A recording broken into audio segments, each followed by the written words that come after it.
TP link ने wifi technology के अगले दौर में कदम रखते हुए वाईफाई 8 हार्डवेयर के इब्तदाई प्रोटोटाइप की कामयाब आजमाइश का ऐलान किया है।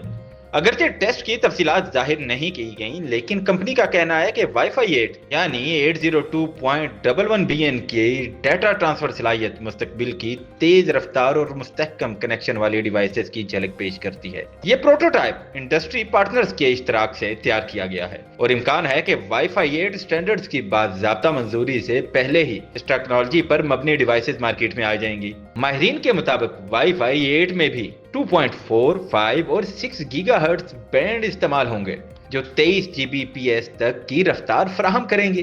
ताहम इसका असल मकसद कमजोर सिग्नल्स पर भी मुस्तहकम कनेक्शन देना और एक वक्त में ज्यादा डिवाइसेस को सपोर्ट करना है। यूं कहा जा सकता है कि वाईफाई 8 स्ट्रीमिंग, गेमिंग और ऑनलाइन तजर्बात को एक नई सतह पर ले जाने के लिए तैयार है।